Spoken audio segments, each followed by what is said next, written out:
Okay, so this is day number 4. So what, over 96 hours. This is the thin starter. I did not feed it yesterday because, and I will explain this why.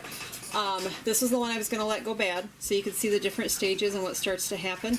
So since it was already proofed, it was activated. I used it 2 days ago. It did great. I just figured I'd go ahead and speed up the process a little bit. Now you can see in this jar that the liquid has come to the top. That's normal. This starter's still fine. It is telling me by its looks though that, especially at room temperature, that it wants to be fed. Now if this were in the refrigerator, I wouldn't be concerned about it.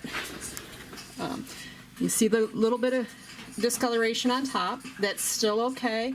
It looks a little gray. The smell is fine. It's got a tart smell. Nothing alarming is coming off. I don't see any mold, nothing hairy. This starter is still good. If I were to feed it today, I would not have any problem activating, and I would have no problem using it. We need smell-o-vision so you guys can know what it should smell like. And I've already addressed this in the second day's video. This is day number 4.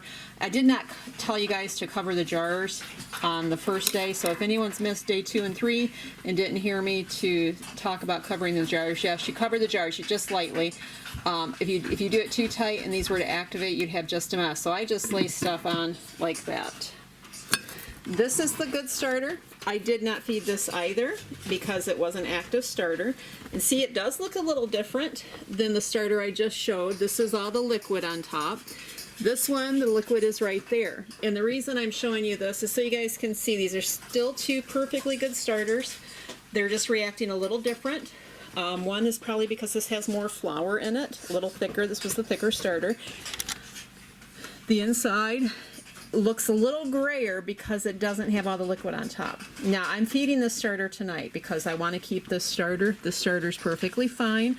The smell is fine. The grayness is not mold. It's just discoloration from oxidization.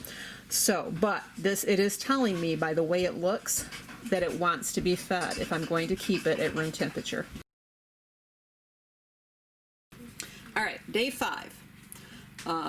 This is the starter that I'm letting go bad. Now this starter, even though for many of you who've not done starters before or have done starters and have been concerned about using them, this starter is actually perfectly fine. It desires to be fed. There's no doubt about it.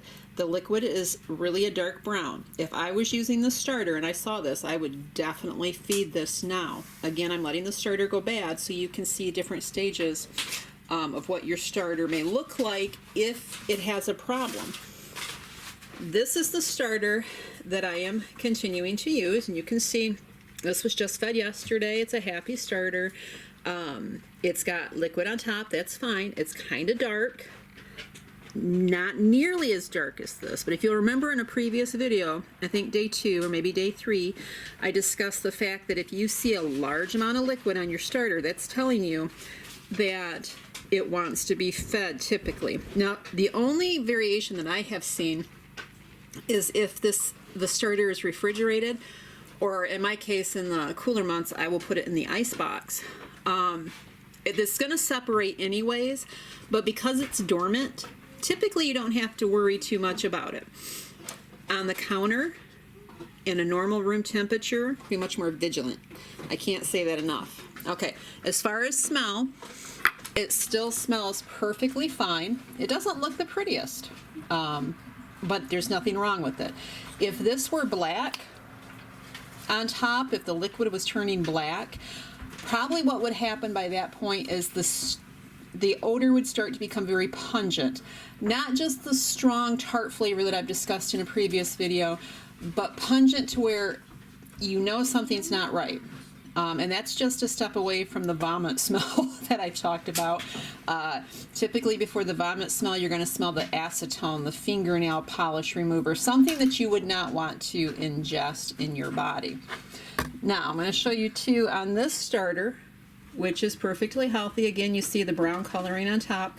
It's a little bit gray still, and that's just That's just the aeration. Even covered, because your cover is not tight, there's going to be a certain amount of aeration. And the reason your covering is not tight is because your starter needs to breathe.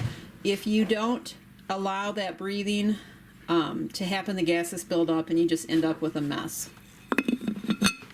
Now, as far as this starter goes, I could feed this tonight and I would probably use it tomorrow if I wanted to. Another day though, in another day, it's probably still, I'll confirm tomorrow when I come to it, it's probably still going to be just fine. But by that time, the liquid's going to be a lot darker.